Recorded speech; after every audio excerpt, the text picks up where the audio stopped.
Welcome once again to the platform of employment classes. The employment class के platform पर आप सभी का फिर से स्वागत है। जैसा कि आप जान रहे हैं कि हम लोगों ने यूट्यूब पर द एम्प्लॉयमेंट क्लास करके एक चैनल बनाया है, जिसके माध्यम से हम आपको रेगुलरली क्लास दे रहे हैं। तो आज हम लोग जीएस का क्लास करेंगे और जीएस में आज हम लोग पढ़ेंगे द राइज ऑफ मगध कि छठी शताब्दी ईसा पूर्व में मगध का उदय कैसे हुआ, मगध पर कौन कौन से साम्राज्य राज करते थे। तो चलिए स्टार्ट करते हैं।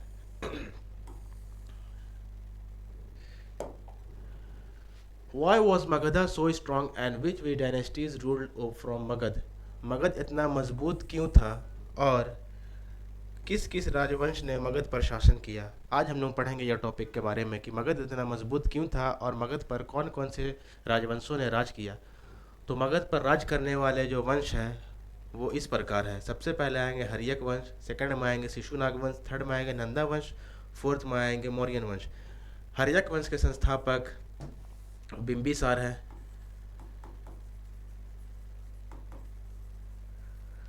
हर्यक वंश के संस्थापक बिंबिसार है।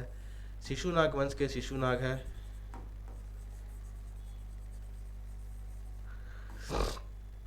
नंदा वंश के महापदम नंद।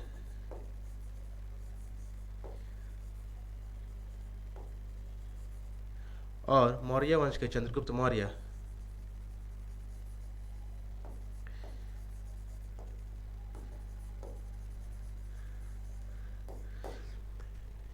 ये चार वंशों ने मगध पर राज किया और इनका सीक्वेंस भी यही रहेगा, नंबर वाइज भी यही रहेंगे। सबसे पहले हर्यक वंश, सेकंड में शिशुनाग वंश, थर्ड में नंद वंश, फोर्थ में मौर्य वंश। तो मगध पर चार वंशों ने राज किया था, हर्यक वंश, शिशुनाग वंश, नंद वंश और मौर्य वंश। तो चलिए पहला क्वेश्चन हम लोग देखते हैं कि पहला क्वेश्चन क्या पूछ रहा है। तो पहला क्वेश्चन पूछता है कि why was the Magadha Mahajanapada so strong than all the other Mahajanapadas. Magadh महाजनपद अन्य सभी महाजनपदों से अधिक मजबूत क्यों था। पहला क्वेश्चन पूछ रहा है कि मगध महाजनपद जो था वो अन्य महाजनपदों से मजबूत क्यों था। क्या ऑप्शन वन होगा strong military and fertile land, शक्तिशाली सेना और उपजाऊ भूमि, वीक नेबर्स कमज़ोर पड़ोसी, केवल शक्तिशाली राज्यों का समर्थन। क्या मगध पास केवल शक्तिशाली राज्यों का समर्थन था या खनिज संपदाओं में धनी लेकिन रणनीतिक स्थान नहीं था। तो मगध अन्य महाजनपदों से मजबूत इसलिए था क्योंकि मगध के पास एक बहुत ही मजबूत, बहुत ही शक्तिशाली सेना थी और उपजाऊ भूमि थी। तो पहला क्वेश्चन का आंसर हो जाएगा ऑप्शन नंबर है strong military and fertile land. चलिए हम इसके एक्सप्लेनेशन देख लेते हैं। मगध शक्तिशाली बना क्योंकि इसकी सेना मजबूत थी। मगध शक्तिशाली इसलिए बना क्योंकि मगध की सेना बहुत ही मजबूत थी, भूमि उपजाऊ थी और वहाँ की जो भूमि ज़मीन थी वो बहुत ही फर्टाइल थी, बहुत ही उपजाऊ थी, इसलिए मगध इतना मजबूत बना। तथा संसाधन समृद्ध थे। अब ज़मीन उपजाऊ रहेगी तो ज़्यादा फसल होगा, ज़्यादा फसल होगा तो ज़्यादा संसाधन होंगे और संसाधन में समृद्धि होगी। तथा व्यापार व रक्षा के लिए रणनीतिक स्थान थी और मगध की जो स्थान थी वो व्यापार के लिए एक बहुत ही रणनीतिक स्थान थी। तो मगध के मजबूत होने में ये सब कारण थे। पहला क्वेश्चन का आंसर हो जाएगा शक्तिशाली सेना और उपजाऊ भूमि। सेकंड क्वेश्चन की ओर चलते हैं। सेकंड क्वेश्चन पूछ रहा है कि what were the geographical region for the Magadha strength. Magadh के शक्तिशाली होने में भौगोलिक कारण क्या थे। अब तो हम लोग जानेंगे कि मगध शक्तिशाली था, लेकिन मगध के शक्तिशाली होने में भौगोलिक कारण क्या थे। क्या fertile land and ability of iron, surrounded by mountains, river providing natural defence, या dense forest and desert area. तो डेजर्ट एरियाज तो नहीं था मगध के पास। रिवर्स प्रोवाइडिंग नेचुरल डिफेंस, तो नेचुरल डिफेंस था लेकिन मगध की राजधानी के लिए नेचुरल डिफेंस था। मगध की जो राजधानी पाटलिपुत्र बनी थी वो 5 नदियों से घिरी हुई थी। सराउंडेड बाय माउंटेन्स, तो मगध की जो पहली राजधानी थी राजगीर वो पहाड़ियों से घिरी हुई थी, तो ये भी ऑप्शन गलत हो जाएगा। Fertile land and ability of iron, option सही हो जाएगा मगध के शक्तिशाली होने में। मगध शक्तिशाली क्यों था क्योंकि उसके पास उपजाऊ भूमि थी और लोहा का उपलब्धि थी। आयरन की उपलब्धि होने के कारण मगध के निवासी लोग लोहे के औजार बनाते थे और लोहा एक बहुत ही मजबूत, आयरन बहुत ही मजबूत बहुत ही मजबूत था और इसकी जो औजार बनते थे वो बहुत ही मजबूत बनते थे। तो Magadha's fertile land supported agriculture, Magadh की जो उपजाऊ भूमि थी वो कृषि को बहुत ही हेल्प कर रही थी, कृषि में बहुत ही हेल्प कर रही थी, कृषि को बढ़ा दिया। क्या बढ़ा दिया? उपजाऊ भूमि ने कृषि को बढ़ा दिया। और लोहे की उपलब्धता ने मजबूत हथियार बनाने में मदद की। और लोहे की उपलब्धता से, एबिलिटी ऑफ आयरन होने की वजह से बहुत ही मजबूत मजबूत हथियार बनने लगे थे, जिससे उसकी सेना शक्तिशाली हुई। और लोहे की वजह से मगध की सेना बहुत ही शक्तिशाली हो गई थी।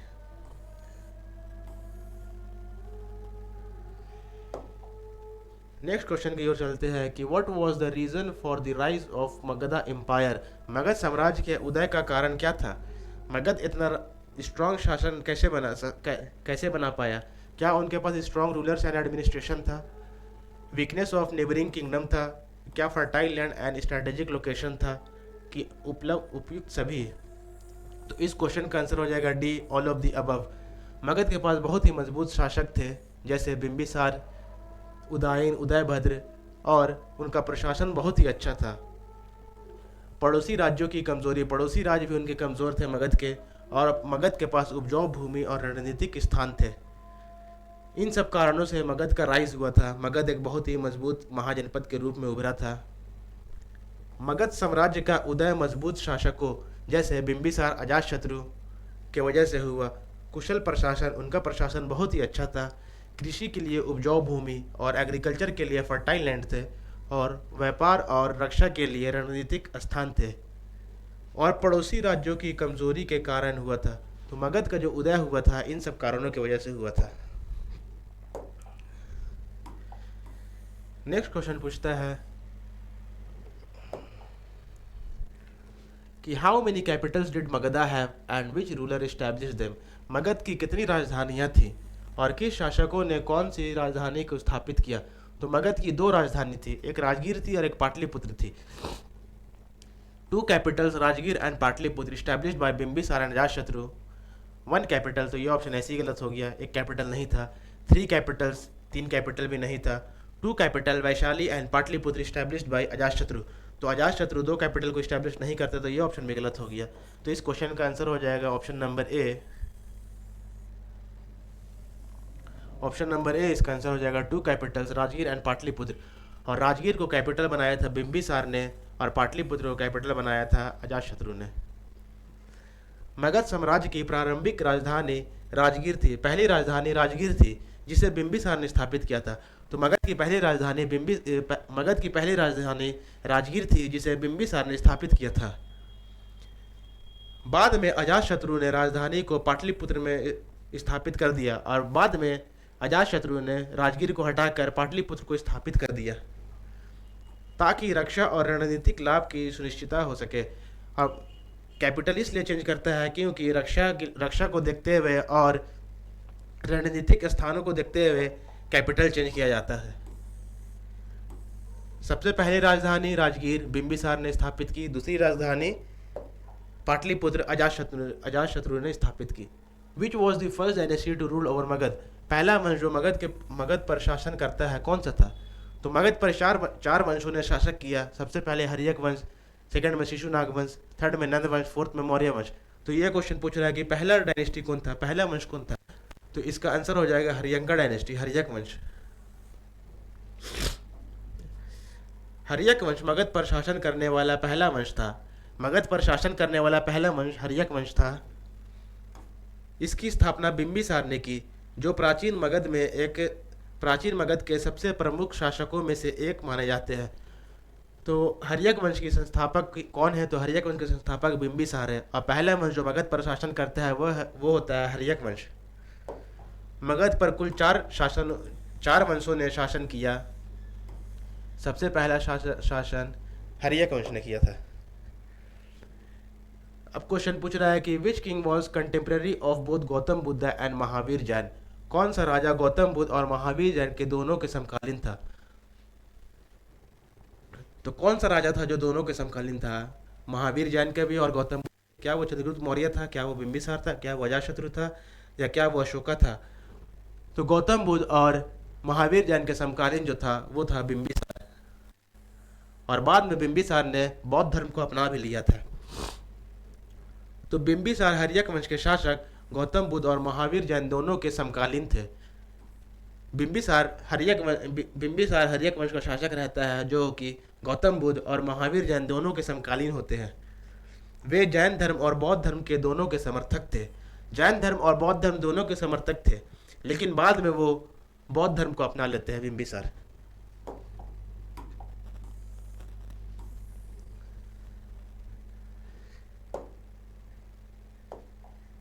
नेक्स्ट क्वेश्चन पूछ रहा है कि which strategies did Bimbisara use to strengthen the Haryanka dynasty.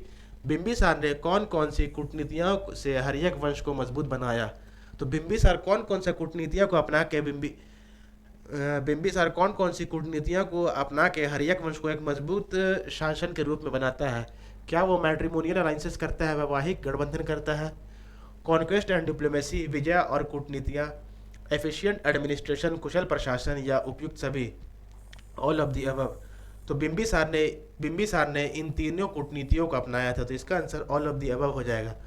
वो मैट्रिमोनियल अलाइंसेस भी करते हैं, कॉन्क्वेस्ट एंड डिप्लोमेसी भी करते हैं, दूसरे राज्य को जीतते भी है और एक बहुत ही अच्छा प्रशासन चलाते हैं। बिंबिसार हर्यक वंश को वैवाहिक गठबंधन जैसे कोसला और वैशाली के राजकुमारी से विवाह बिंबिसार कौशल के राजकुमारी से महाकोशला से विवाह करते हैं और वैशाली की राजकुमारी से भी विवाह करते हैं। तो वैवाहिक कूटनीतियाँ हो गया, पड़ोसी क्षेत्रों पर विजय और पड़ोसी क्षेत्रों पर आक्रमण करके विजय भी हासिल कर लेते हैं। कुशल कूटनीति, उनका प्रशासन बहुत ही अच्छा रहता है और मजबूत प्रशासनिक व्यवस्था के माध्यम से मजबूत बनाया था। इन सब के माध्यमों से बिंबिसार ने हर्यक वंश को एक बहुत ही मजबूत शासन के रूप में बनाया था। तो बिंबिसार वैवाहिक नीति में सबसे पहले वो कौशल की राजकुमारी और वैशाली की राजकुमारी से विवाह करते हैं, दूसरे महाजनपद पर आक्रमण करके उसको जीतते भी हैं और उनका प्रशासन बहुत ही अच्छा रहता है। तो इन सब कूटनीतियों को अपनाकर बिंबिसार मगध को, हर्यक वंश को एक ही बहुत अच्छा राज्य चलाते हैं। Which Mahajanapada did Bimbisara first annex into Haryanka dynasty. Bimbisar ने सबसे पहले किस महाजनपद को हर्यक वंश में मिलाया था। तो बिंबिसार ने सबसे पहले अंग महाजनपद को हर्यक वंश में मिलाया था। बिंबिसार ने अंग महाजनपद के शासक को हराकर इसे हर्यक वंश में विलय किया था। तो बिंबिसार अंग महाजनपद के राजा को हराकर इसको हर्यक वंश में मिलाता है। उन्होंने अंग की राजधानी चंपा को व्यापार और प्रशासन का प्रमुख केंद्र बनाया और अंग की जो राजधानी रहती है चंपा, उसको बिंबिसार ने व्यापार और प्रशासन के लिए एक प्रमुख केंद्र बनाया, जिससे वंश की शक्ति बढ़ती है।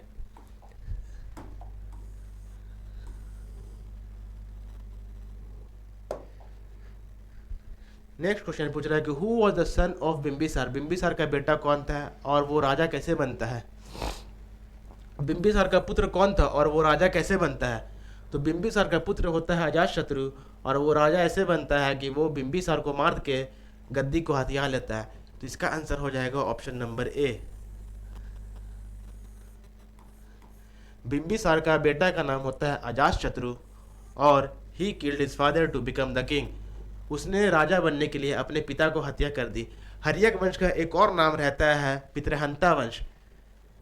हर्यक वंश को पितृहंता वंश के नाम से भी जाना जाता है, क्योंकि राजा बनने के लिए वो लोग अपने पिता को मार देते हैं। जैसे कि अजातशत्रु ने बिंबिसार को मारकर गद्दी हासिल की, वैसे ही उदयन ने अजातशत्रु को मार के गद्दी हासिल करेगा। अजातशत्रु जो बिंबिसार का पुत्र थे, अजातशत्रु बिंबिसार का पुत्र रहता है, अपने पिता की हत्या करके मगध के सिंहासन प्राप्त किया और अपने पिता की हत्या करके मगध का सिंहासन प्राप्त करता है। कौन करता है? अजातशत्रु करता है। यह पितृहंता मगध के इतिहास में एक महत्वपूर्ण घटना मानी जाती है और इसी कारण की वजह से हर्यक वंश को पितृहंता वंश भी कहा जाता है।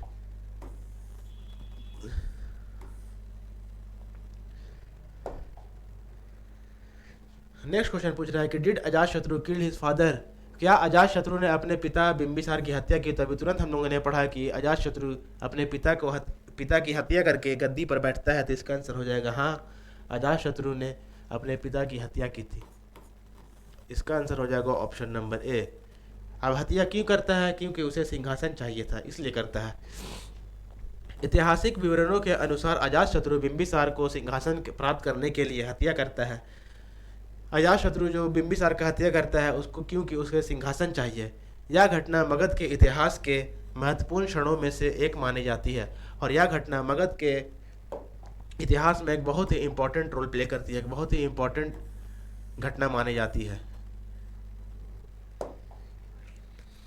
नेक्स्ट क्वेश्चन है कि what did Bimbisara receive as dowry by marry princess Kosala and who give this dowry to him.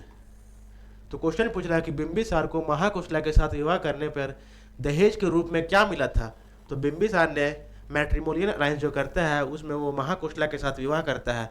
तो महाकोसला के साथ विवाह करने पर बिंबिसार को दहेज के रूप में क्या मिलता है और वह दहेज बिंबिसार को किसने दिया, और पूछ रहा है कि वह दहेज बिंबिसार को कौन देता है। दहेज जो मिलता है वो बिंबिसार को एक बहुत ही बड़ा क्षेत्र मिलता है जो कि होता है काशी, और काशी जो देते हैं वो कोसला के राजा प्रसेनजीत देते हैं। तो इसका आंसर हो जाएगा a vast territory given by the king of Kosala, option number C. Bimbisara को महाकोसला की राजकुमारी से विवाह करके एक विशाल क्षेत्र दहेज के रूप में मिलता है। जो विशाल क्षेत्र रहता है वो रहता है काशी।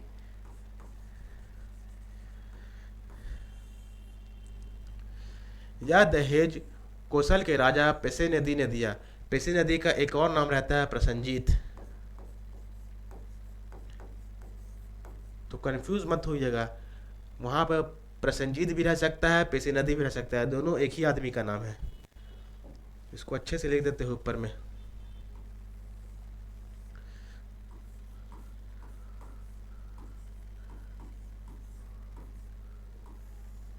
तो कौशल के जो राजा रहते हैं वो रहते हैं प्रसेनजीत या पेसे नदी, दोनों एक ही आदमी का नाम है। After marrying Mahakosala Bimbisara got Kashi as dowry by Kosala king Prasenjit. Mahakosala के साथ विवाह करने के बाद बिंबिसार को काशी मिलता है, और काशी बिंबिसार को कौन देता है दहेज के रूप में? तो काशी बिंबिसार को महाकोसला के राजा प्रसेनजीत देते हैं।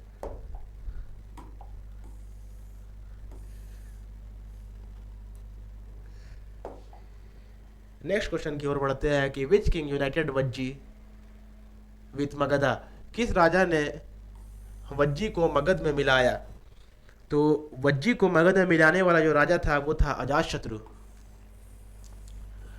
अजातशत्रु का एक सलाहकार रहता है वसस्कार, उसी के माध्यम से अजातशत्रु वज्जी के 8 संघ में फूट डलवा देता है और आपस में उनको लड़वा देता है, और मौका देखकर अजातशत्रु चेटक पर आक्रमण करके वज्जी को मगध में मिला लेता है। अजातशत्रु बिंबिसार के पुत्र रहते हैं ने वज्जी लिच्छवी गणराज। वज्जी का एक बहुत ही इंपॉर्टेंट गणराज रहता है लिच्छवी, को मगध साम्राज्य में मिलाया, उन्हें हराकर और सत्ता को मजबूत की। वज्जी को हराकर अजातशत्रु ने अपनी सत्ता को बहुत ही मजबूत कर लेता है।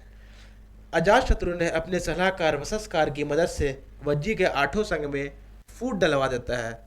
अपने सलाहकार वसस्कार की हेल्प से वज्जी के 8 संघ पर अजातशत्रु फूट डलवा देता है, और लिच्छवी राजा चेटक जो बहुत ही इंपॉर्टेंट गणराज रहता है वज्जी का, लिच्छवी गणराज, उसी के राजा रहते हैं चेटक पर आक्रमण करके वज्जी संघ को मगध साम्राज्य में मिला लेता है। तो वज्जी को किसने मगध साम्राज्य में मिलाया? तो अजातशत्रु ने मिलाया। नेक्स्ट क्वेश्चन की ओर चलते हैं कि विच religion did Bimbisara and Ajatashatru follow. Bimbisara और अजातशत्रु किस धर्म को मानने वाले थे? तो बिंबिसार जो रहते हैं वो गौतम बुद्ध और महावीर जैन दोनों के समकालीन रहते हैं और वो दोनों धर्म का समर्थन करते हैं। लेकिन हम लोगों ने पढ़ा था कि बिंबिसार बाद में बौद्ध धर्म को अपना लेते हैं। तो बिंबिसार और अजातशत्रु दोनों बौद्ध धर्म के मानने वाले रहते हैं, बुद्धिज्म को मानते हैं वो लोग। बिंबिसार और अजातशत्रु दोनों बौद्ध धर्म के अनुयायी थे, दोनों बौद्ध धर्म के मानने वाले थे। बिंबिसार बौद्ध के संरक्षक थे, बिंबिसार जो रहते हैं वो गौतम बुद्ध के संरक्षक रहते हैं, और अजातशत्रु ने भी अपने शासनकाल में बौद्ध धर्म की शिक्षाओं को समर्थन किया और अजातशत्रु जो रहते हैं वो अपने शासनकाल में बौद्ध धर्म की शिक्षाओं को बहुत ही ज़्यादा समर्थन करते हैं।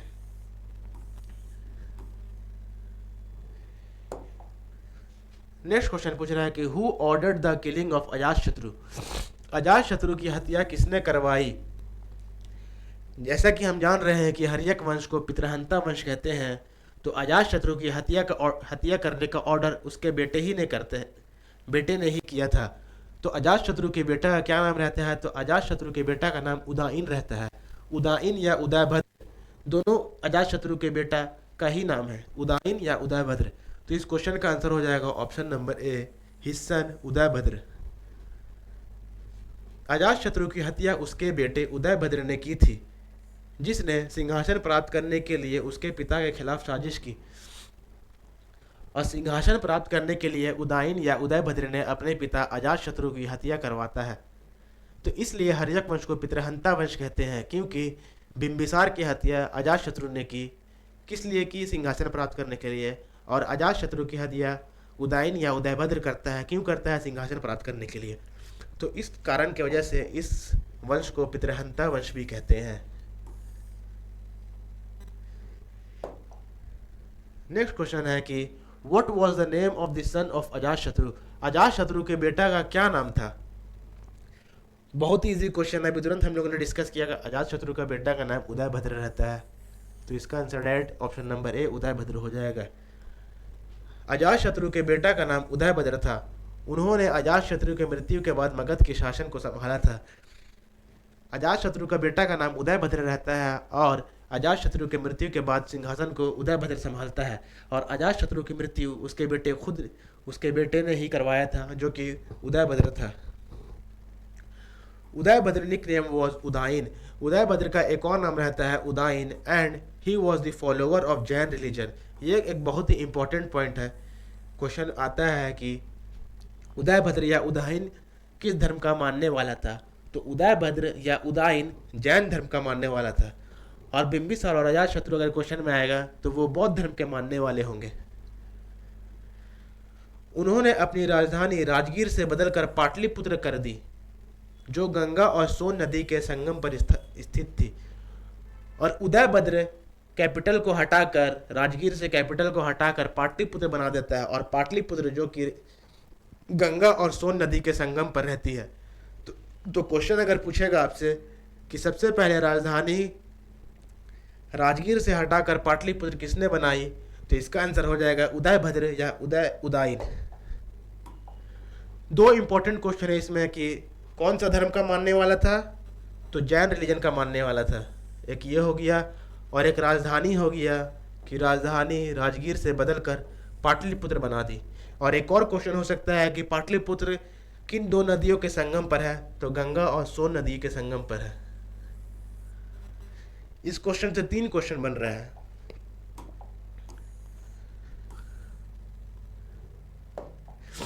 नेक्स्ट क्वेश्चन की ओर चलते हैं हम लोग।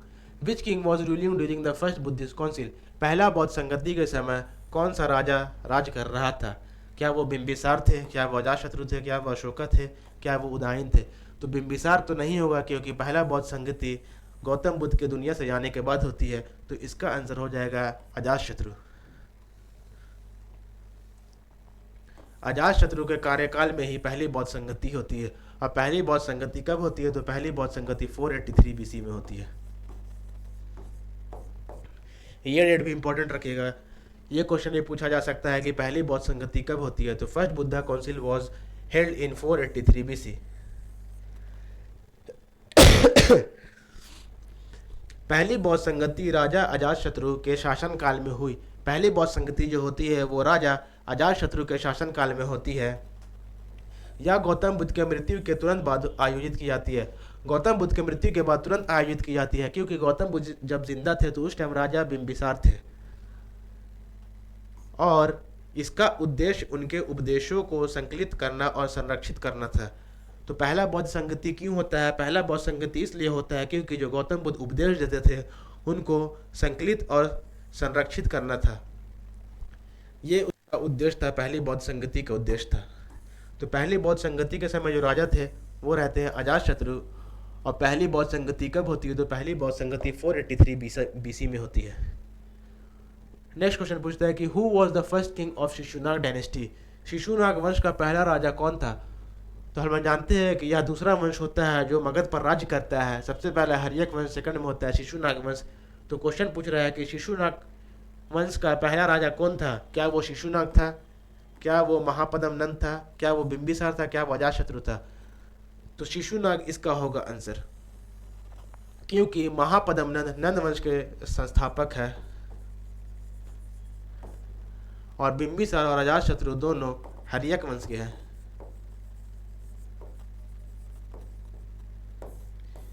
तो इसका आंसर हो जाएगा शिशुनाग। शिशुनाग ही जो रहते हैं जो कि शिशुनाग वंश के संस्थापक होते हैं। शिशुनाग वंश के संस्थापक और इस वंश के पहले राजा थे। तो शिशुनाग जो रहते हैं वो शिशुनाग वंश के संस्थापक भी रहते हैं और पहले राजा भी रहते हैं। उन्होंने हर्यक वंश का उत्तराधिकार लिया। हर्यक वंश के बाद जो वंश शासन करता है वो होता है शिशुनाग वंश। और शिशुनाग ने एक बहुत ही इम्पोर्टेंट काम कराया था। वो करवाया था कि उसने पाटलिपुत्र से वैशाली को कैपिटल बनाई थी। वैशाली को शिशुनाग ने अपनी कैपिटल बनाई थी। तो क्वेश्चन ऐसे भी पूछ सकता है कि शिशुनाग वंश की कैपिटल क्या थी शिशुनाग राजा के समय? तो इसका आंसर हो जाएगा वैशाली।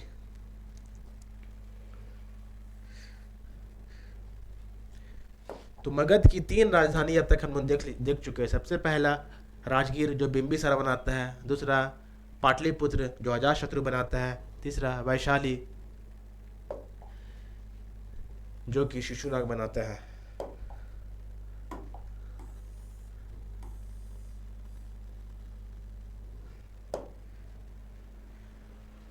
नेक्स्ट क्वेश्चन पूछता है कि who was the king during the second Buddhist council? दूसरी बौद्ध संगति के समय राजा कौन था? तो पहली बौद्ध संगति के समय जो राजा रहते हैं वो रहते हैं अजातशत्रु। अब पूछ रहा है कि दूसरी बौद्ध संगति के समय राजा कौन रहता है? तो दूसरी बौद्ध संगति के समय जो राजा रहता है वो रहते हैं कालाशोक। और दूसरी बौद्ध संगति 383 बीसी में होती है, पहली बौद्ध संगति के 100 साल के बाद। तो क्वेश्चन आपसे यह भी पूछ सकता है कि दूसरी बौद्ध संगति कब हुई थी? तो दूसरी बौद्ध संगति 383 बीसी में हुई थी। और उस समय शासक कौन थे? तो उस समय शासक कालाशोक थे। दूसरी बौद्ध संगति राजा कालाशोक के शासन काल में हुई थी, जो शिशुनाग वंश के शासक थे। और कालाशोक जो रहते हैं वो शिशुनाग वंश के दूसरे शासक रहते हैं। पहले शासक शिशुनाग रहते हैं, दूसरे शासक कालाशोक रहते हैं। यह संगति लगभग 383 ईसा पूर्व में हुई थी। इसमें डेट भी दे दिया है, 383 ईसा पूर्व में हुई थी। और इसका उद्देश्य बौद्ध धर्म के उपदेशों को संरक्षित और स्पष्ट करना था। और दूसरी बौद्ध संगति का भी उद्देश्य वही था जो पहली बौद्ध संगति का था, कि उसके उपदेशों को संरक्षित और स्पष्ट करना था। He was the son of Shishunaga and was last ruler of the Shishunaga dynasty. तो शिशुनाग वंश के दो ही राजा होते हैं, दो ही राजा होते हैं। सबसे पहले शिशुनाग और दूसरे रहते हैं अजातशत्रु। और अजातशत्रु का शासन काल बहुत ही छोटा होता है। तो नेक्स्ट क्वेश्चन की ओर चलते हैं हम लोग। नेक्स्ट क्वेश्चन तो नहीं आया है लेकिन कुछ इंपॉर्टेंट पॉइंट आ गया है कि Kalashoka made his capital from Vaishali to Pataliputra again. तो कालाशोक जो रहते हैं वो अपनी राजधानी को फिर से वैशाली से बदलकर पाटलिपुत्र को बना देते हैं। तो पाटलिपुत्र जो राजधानी बनाते हैं वो बनाते हैं कालाशोक। अगर आपसे क्वेश्चन पूछेगा कि कौन से राजा थे जिसने वैशाली को बदलकर पाटलिपुत्र को अपनी राजधानी बनाई, तो इसका आंसर होगा कालाशोक। कालाशोक ने ही वैशाली से पाटलिपुत्र को राजधानी बनाई थी। उसका शासनकाल बहुत छोटा था और उसके मरने के बाद महापद्म नंद ने अपने राजवंश नंद वंश की स्थापना करता है। तो अजातशत्रु के मरने के बाद महापद्म नंद जो रहते हैं वो नंद वंश का स्थापना करते हैं। नेक्स्ट क्वेश्चन पूछ रहा है कि what was the primary cause of the downfall of the Haryanka dynasty? Haryanka वंश के पतन का मुख्य कारण क्या था? क्या option number A weak successors होगा, क्या इंटरनल कॉन्फ्लिक्ट्स होगा, ऑप्शन सी एक्सटर्नल इन्वेजन्स होगा, या राइज ऑफ शिशुनाग डायनेस्टी होगा? शिशुनाग वंश का उदय, बाहरी आक्रमण, कलह आंतरिक कलह या कमज़ोर उत्तराधिकारी। तो हर्यक वंश का डाउनफॉल इसलिए होता है क्योंकि शिशुनाग वंश का उदय हो जाता है। तो इसका आंसर ऑप्शन नंबर डी हो जाएगा। और हम जानते हैं कि हर्यक वंश के बाद जो वंश आता है, जो राज करने के लिए आता है, वो शिशुनाग वंश ही रहता है। हर्यक वंश का अंत तब हुआ जब शिशुनाग वंश ने अंतिम शासक उदाइन को हटाकर अपनी वंश की स्थापना करता है। तो हर्यक वंश का आखिरी शासक कौन रहता है? तो हर्यक वंश का आखिरी शासक उदाइन रहता है। उदाइन या उदयभद्र दोनों एक ही व्यक्ति का नाम है। तो उदयभद्र को हटाकर शिशुनाग वंश की स्थापना करता है। नेक्स्ट क्वेश्चन पूछ रहा है कि what was the administrative system followed during the Shishunaga dynasty. Shishunaga वंश के दौरान कौन सी प्रशासनिक प्रणाली अपनाई गई थी? क्या वो डिसेंट्रलाइज्ड थी, विकेंद्रीकृत थी, क्या वो केंद्रीकृत थी, क्या वो समानतावादी थे, क्या वो जनजातीय थी? तो शिशुनाग वंश में एडमिनिस्ट्रेटिव सिस्टम जो फॉलो होता था वो होता था केंद्रीकृत। जो प्रशासनिक प्रणाली जो फॉलो होती थी वो केंद्रीकृत प्रणाली फॉलो होती थी। शिशुनाग वंश विशाल साम्राज्य में स्थापित होता है। शिशुनाग वंश जो रहता है एक बहुत ही बड़ा साम्राज्य के रूप में स्थापित होता है और व्यवस्था बनाए रखने के लिए केंद्रीकृत प्रशासन प्रणाली अपनाई। तो शिशुनाग वंश जो रहता है वो बहुत ही बड़ा वंश रहता है और उसकी व्यवस्था बनाए रखने के लिए उस समय के जो राजा रहते हैं वो केंद्रीकृत प्रणाली का इस्तेमाल करते हैं।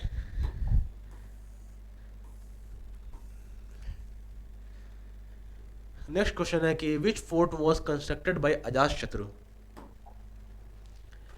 अजातशत्रु द्वारा कौन सा किला बनाया गया था? अजातशत्रु के द्वारा कौन सा किला बनाया गया था? क्या वो पाटलीग्राम था, क्या वो राजगीर किला था, क्या वो वैशाली किला था, क्या वो चंपा किला था? तो अजातशत्रु ने जो किला का निर्माण कराया था उसका आंसर होगा पाटलीग्राम। और यह पाटलीग्राम ही बाद में जाकर पाटलिपुत्र बनता है और इसका कैपिटल बनता है, हर्यक वंश का कैपिटल बनता है जो अजातशत्रु बनाता है। Ajatashatru build the fort of Pataligrama which later developed into Pataliputra. Ajatashatru ने पाटलीग्राम किला का निर्माण कराया जो बाद में पाटलिपुत्र बनता है। पाटलिपुत्र जो रहता है वो गंगा और सोन नदी के संगम पर बनता है। गंगा एंड सोन रिवर, इन दो नदियों के संगम पर बनता है पाटलीग्राम और ये पाटलीग्राम ही बाद में जाकर पाटलिपुत्र के रूप में बनता है और अजातशत्रु इसको अपना कैपिटल बनाता है। नेक्स्ट क्वेश्चन है कि which city was the first capital of Shishunaga dynasty. Shishunaga वंश की पहली राजधानी कौन सी थी? बहुत इजी क्वेश्चन है। तो शिशुनाग की पहली राजधानी रहती है राजगीर। राजगीर शिशुनाग वंश की पहली राजधानी थी जिसे बाद में वैशाली ले जाया गया। पहली राजधानी राजगीर रहती है और इसको बदलकर बाद में वैशाली ले जाते हैं। जो शिशुनाग वंश की दूसरी राजधानी क्या रहती है? तो शिशुनाग वंश की दूसरी राजधानी वैशाली रहती है।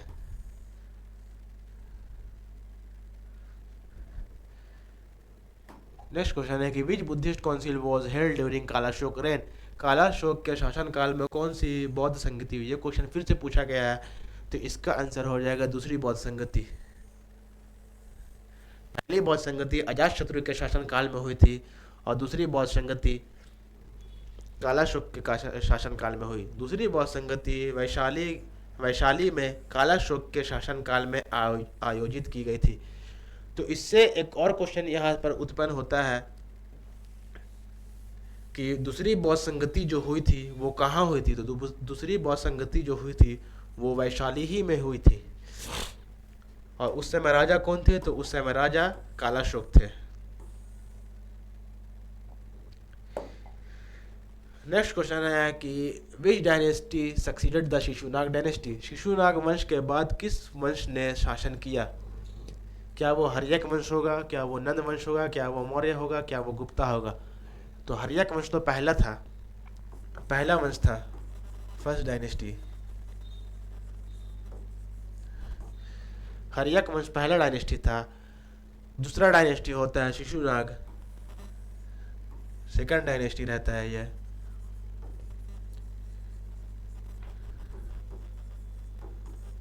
तो शिशुनाग के बाद जो वंश आता है वो आता है नंद वंश, नंदा डायनेस्टी, यह रहता है थर्ड।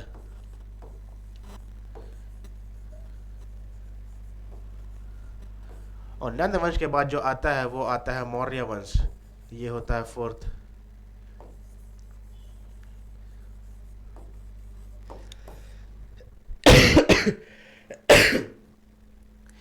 इस क्वेश्चन में पूरा सीक्वेंस भी लिख दिया है कि कौन सा वंश रहता है। सबसे पहला वंश जो रहता है वो हर्यक वंश रहता है, सेकंड में शिशुनाग रहता है, थर्ड में नंद वंश रहता है और फोर्थ में मौर्य एम्पायर रहता है। तो शिशुनाग डायनेस्टी के बाद जो शासन करते हैं वो शासन करने वाले रहते हैं नंद वंश। शिशुनाग वंश के बाद नंद वंश ने शासन किया और मगध का और अधिक विस्तार हुआ। तो नंद वंश में मगध का और अधिक विस्तार होता है। नंद वंश के शासन काल में ही अलेक्जेंडर द ग्रेट, सिकंदर महान हिंदुस्तान पर आक्रमण करने आते हैं। तो आज का क्लास यहीं पर ख़त्म होता है। अगर आपको वीडियो अच्छा लगा तो वीडियो को लाइक करिए, दोस्तों में शेयर करिए और चैनल को ज़रूर सब्सक्राइब करिए। और अगर अगर आपको इस क्लास में कुछ भी दिक्कत हुआ हो तो आप इस वीडियो का कमेंट में क्वेश्चन कर सकते हैं। आपको इसी प्रकार वीडियो दी जाएगी, रेगुलरली वीडियो मिलेगी। तो आपकी क्लास यहीं पर समाप्त होता है। थैंक यू, मिलते हैं अगले क्लास में।